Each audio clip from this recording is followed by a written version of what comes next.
हरि ओम तत्सत। श्रीमद् भगवत गीता। भगवत गीता महाकाव्य महाभारत का एक हिस्सा है जो कई पीढ़ियों से चली आ रही राजसी कुलों की कहानी है। एक तरफ पांडवों के नाम से सहयोगियों का एक समूह कौरवों के नाम से अपने चचेरे भाइयों के खिलाफ खड़ा है। एक युद्ध क्षेत्र है। कृष्ण पांडवों के प्रमुख योद्धा के सारथी हैं। उनका नाम अर्जुन है। सबसे पहले हमें यह गहराई से जानना होगा, यह एक संघर्ष है जिसमें भाई भाई, रिश्तेदार, परिचित सभी एक दूसरे के खिलाफ खड़े हैं। अर्जुन के परदादा विपरीत दिशा में हैं। अर्जुन के कई दोस्त विपरीत दिशा में हैं। उनके सैकड़ों चचेरे भाई विपरीत दिशा में हैं। वह शिक्षक जिसने उसे उसके सभी कौशल सिखाए विपरीत दिशा में खड़े हैं। शिक्षक का बेटा भी विपरीत दिशा में है। बहुत सारा लगाव, बहुत सारा अतीत, बहुत सारे रिश्ते और उसकी ओर से उसका भाई बहुत ही आहत है। अतीत के अपमान से भरा है जो उसने अपने पत्नी के साथ होते देखा है। उसके दुख, उसके भाइयों के दुख, यह एहसास कि उसके साथ गलत व्यवहार किया जा रहा है।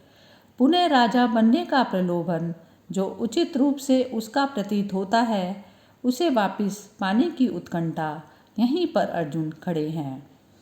शांति की दिशा में सभी प्रयास विफल हो गए हैं और अब तो युद्ध होना तय हो गया।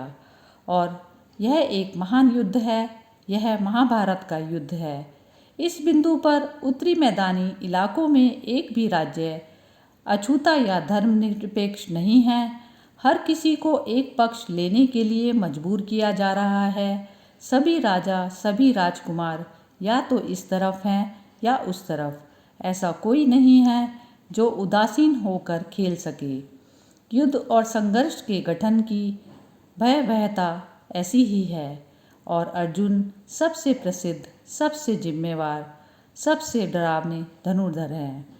पांडव भाग्यशाली और शक्तिशाली हैं कि वे अपने पक्ष में उसे कर सके। और जब युद्ध शुरू होने वाला है, अर्जुन दूसरी तरफ की संरचना को देखते हैं और वह क्या देखते हैं? वह परिचित चेहरे देखते हैं, अपना बचपन खेला हुआ देखते हैं, अपने पारिवारिक बंधन देखते हैं। वह श्री कृष्ण से पूछते हैं, कृपया मेरे रथ को अधिक केंद्रीय बिंदु पर ले जाएं ताकि मैं ऐसा सब कुछ देख सकूं मैं किसके खिलाफ खड़ा हूँ। सबसे पहले मुझे यह जानने दो कि यह लड़ाई आखिर है क्या। श्री कृष्ण उसे बाध्य करते हैं और अर्जुन उन लोगों के चेहरे को देखता है जिनसे वह लड़ने जा रहा है और उसका शरीर कांपने लगता है। लड़ाई झगड़े में उसकी रुचि खत्म हो जाती है। वह कहते हैं, अपने ही संबंधियों को मारकर प्राप्त किए राज्य का क्या मूल्य? मैं अपने ही खून पर राजा बनने के बजाय गुमनामी और दरिद्रता में मरना पसंद करूँगा। यह भगवत गीता की प्रस्तावना है। एक बार जब अर्जुन ने युद्ध ना करने का इरादा व्यक्त किया तो श्री कृष्ण उससे बात करने लगे। इस प्रकार शुरू होने वाले श्री कृष्ण और अर्जुन के बीच संवाद को भगवत गीता दिव्य गीत के रूप में बताया गया। पूरी बातचीत संजय नामक एक तीसरे व्यक्ति ने अपनी दिव्य दृष्टि से देखी थी और उसने पूरी बात लिखी थी, लेकिन वह सारहीन है। जो भौतिक है वह यह है कि संघर्ष के बीच में कोई है। कोई तो है जिसका मन बटा हुआ है और कोई है जो उसे सलाह दे रहा है और कोई तो है जो उसे बता रहा है कि ऐसी स्थिति में उसका धर्म क्या है, सही कर्म क्या है। भगवत गीता के 18 अध्यायों को अलग अलग युगों का नाम दिया गया। ये श्री कृष्ण और अर्जुन के बीच संवाद के 18 अध्याय हैं। यदि हम भगवत गीता को समझेंगे तभी हम योग का अर्थ भी जान पाएंगे। सबसे पहले योग की आवश्यकता क्यों है?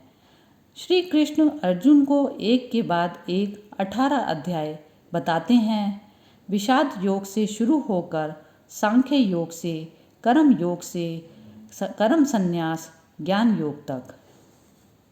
गीता स्वर्ग तक ऊपर उठने के बारे में नहीं है। गीता इस संसार में रहने के बारे में है। गीता का नायक अर्जुन बहुत ही सामान्य स्थिति में है। यह एक ऐसी स्थिति है जिससे इस पृथ्वी पर प्रत्येक पुरुष और महिला संबंधित हो सकते हैं। वास्तव में यदि कोई कहता है कि वह अर्जुन की स्थिति से तादात्म्य नहीं कर सकते तो उसे अपनी स्थिति का ज्ञान नहीं है। ऐसा कोई नहीं है जो अर्जुन ना हो, इसीलिए ऐसा कोई नहीं है जिसे श्री कृष्ण की आवश्यकता नहीं। अर्जुन मोक्ष नहीं मांग रहा। वह यह नहीं पूछ रहा कि मैं निर्वाण कैसे प्राप्त करूं, मुझे निश्चल प्रेम का मार्ग बताओ। वह यह पूछ रहा है, मुझे यह बताइए कि मैं ये लड़ूं क्या नहीं लड़ूं। उसके मन के अनेक विभाजन हो गए हैं। अब उसको समझ नहीं आ रहा कि वह क्या करे और क्या नहीं करे। तो यह कोई आध्यात्मिक प्रश्न नहीं हुआ। जब भी ऐसी स्थिति हो तब उसका आध्यात्मिक ही आंसर होता है। आध्यात्मिकता सूक्तियों या मंत्रों या उद्धरणों या सूक्तियों के बारे में नहीं है। अध्यात्म का अर्थ है सीधे तौर पर यह जानना कि क्या हो रहा है और उस स्थिति में आप कौन हैं। इसीलिए मन के विभिन्न विभाजित हिस्सों को एक साथ लाना ही योग है। योग की क्या आवश्यकता है? योग की आवश्यकता तभी है जब कोई अर्जुन की स्थिति में हो। अर्जुन की अवस्था क्या होती है? अर्जुन वह है जो नहीं जानता कि उसके लिए क्या सही है। कौन नहीं जानता कि किसी विशेष परिस्थिति में कैसे कार्य करना है। निर्णय लेने में कौन फंसा है? अर्जुन वह व्यक्ति है जो आसक्ति और कर्म, अतीत और पूर्वाग्रह, मित्रता और शत्रु के बीच फंसा हुआ है। अर्जुन वह कोई भी व्यक्ति है जो उन विभिन्न शक्तियों के बीच फंसा हुआ है जो किसी भी इंसान के दिमाग को पीड़ित कर सकती है। जिस किसी भी स्त्री या पुरुष को यह भ्रम हो वह अर्जुन है। कोई भी मन जो कभी खुद को अटका हुआ, लकवाग्रस्त, आगे या पीछे जाने में असमर्थ और अपनी वर्तमान स्थिति में बेचैन पाता है वह अर्जुन है। कोई भी व्यक्ति जिसके सामने कृष्ण हैं लेकिन फिर भी वह संघर्ष में फंसा हुआ है वह अर्जुन है। यदि आप अर्जुन हैं तो योग शब्द आपके लिए सार्थक है। योग की आवश्यकता तभी होती है जब मनुष्य को विरोधाभासी शक्तियों का अनुभव होता है। केवल तभी जब मन महसूस करता है कि वह प्रभाव के विभिन्न खंडों के बीच विभाजित है और खंड एक दूसरे के साथ विरोधाभासी और प्रतिस्पर्धा कर रहे हैं। जब मन ऐसी स्थिति में होता है तब जो मन को शांति और समाधान देता है उसे योग कहते हैं। इसीलिए योग की एकमात्र ऐसी चीज़ है जो संघर्ष, तनाव, अनिर्णय, लगाव, दुख, यादों में फंसे किसी भी व्यक्ति के लिए प्रासंगिक है। यदि यह बात मन को पहेली बनाती है तो व्यक्ति को योग की आवश्यकता है और यदि किसी की स्थिति अर्जुन के समान नहीं है तो योग अप्रासंगिक है। अर्जुन एक मन स्थिति है और वह स्थिति आपकी है। वह मन स्थिति आपकी सबकी है। सबसे पहले हमें यह देखना होगा कि हम अर्जुन हैं, तभी हमें कृष्ण की बात अच्छी लगेगी। श्री कृष्ण केवल अर्जुन से बात करते हैं।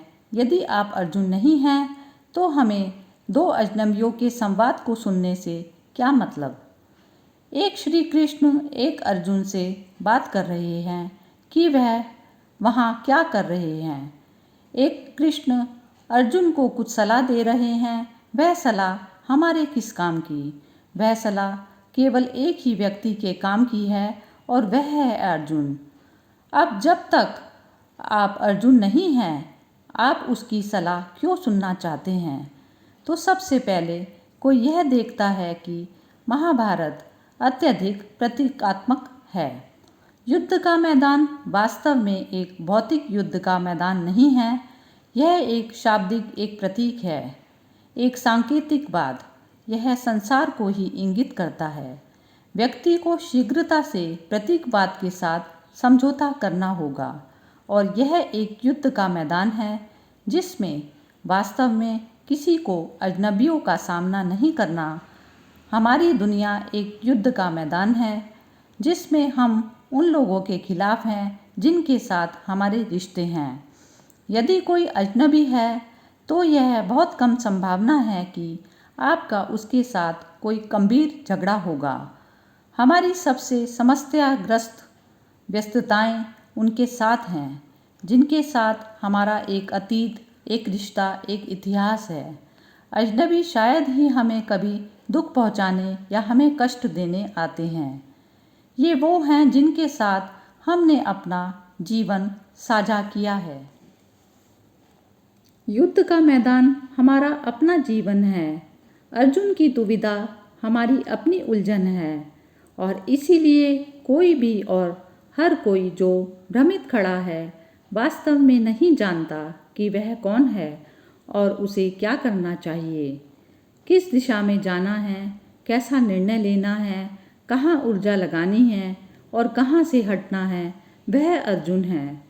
तो सभी शाब्दिक संकेतों के माध्यम से हमें हमारे ही जीवन की स्थिति और अर्जुन के चरित्र में हमारा अपना ही चेहरा दिख रहा है।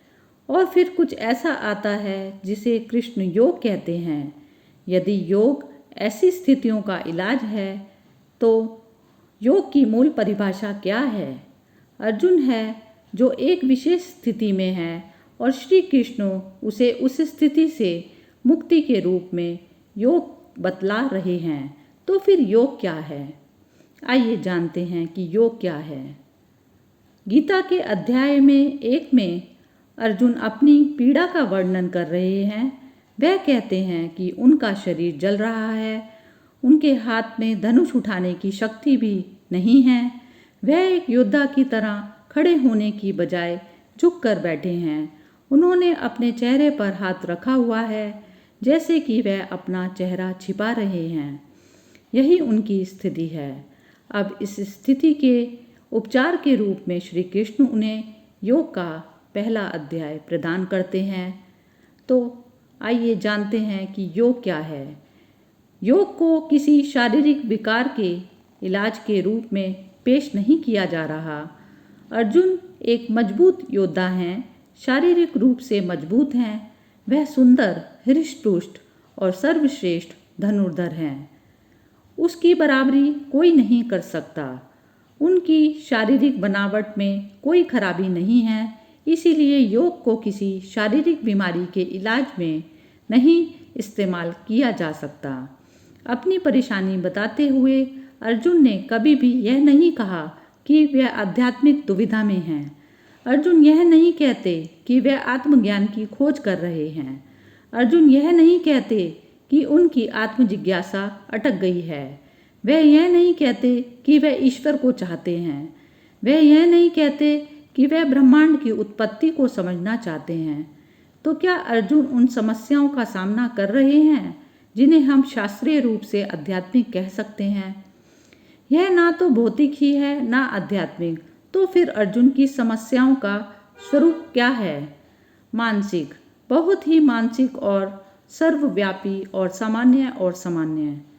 अर्जुन की समस्याएं आपकी समस्याएं और मेरी समस्याएं हैं। क्या लड़ना, बस भाग क्यों नहीं जाते, चैन से क्यों नहीं सोते, आखिर दुनिया का सामना किस लिए करें, यदि ऐसा करते हैं वैसा करते हैं। ये सभी प्रश्न कोई काल्पनिक प्रश्न नहीं हैं।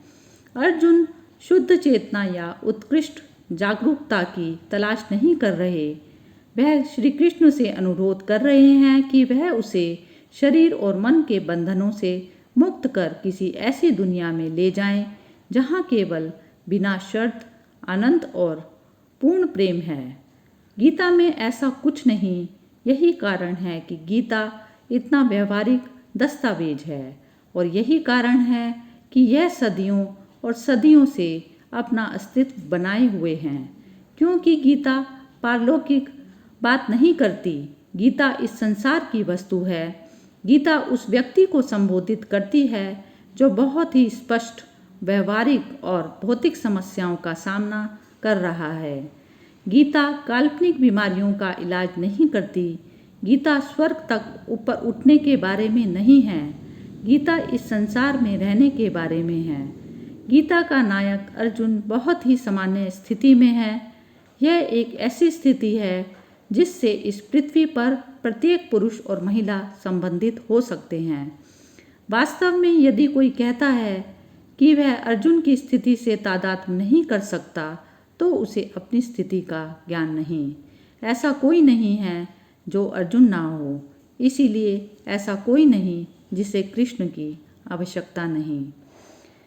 लेकिन जब भी हम किसी स्थिति को जबरन, कृत्रिम रूप से, नाटकीय रूप से, आध्यात्मिक रूप से निर्मित करते हैं, तो उत्तर हमेशा अवास्तविक होता है। यदि आपके सामने वास्तविक जीवन की स्थिति आती है, तो संभावना है कि आप आध्यात्मिकता में प्रवेश कर पाएंगे, क्योंकि आध्यात्मिकता ही एकमात्र वास्तविक चीज है जो संभव है। वास्तविकता ही अध्यात्म है। इसीलिए जब आप अपने जीवन में कुछ भी घटित हो रहा है, उसे ईमानदारी से सामने लाएंगे, तभी आध्यात्मिकता के द्वार आपके लिए खुलेंगे। लेकिन यदि आप काल्पनिक, विश्वासपूर्ण प्रश्न लेकर आते हैं जिनका वास्तव में वास्तविक जीवन से कोई लेना देना नहीं है, तो आपको केवल परी कथाओं जैसे उत्तर ही मिलेंगे। और परियों की कहानी वाले उत्तर आपको खुश तो कर सकते हैं, लेकिन आपकी मदद नहीं कर सकते। आपको बहुत आसानी से बताया जा सकता है कि आप आत्मा हैं और आप उसे याद कर सकते हैं, लेकिन वह वास्तव में आपको जीवन में आगे बढ़ने में मदद नहीं करता। आपको बहुत आसानी से बताया जा सकता है कि आप बस शून्य हैं और शरीर बनकर बैठे हैं। आप इसे अपने दिल में ले लें कि आप कुछ भी नहीं हैं और कुछ भी नहीं। यह आपको पहचानने के लिए एक और अच्छी अवधारणा है, लेकिन वास्तव में आपकी मदद नहीं करते।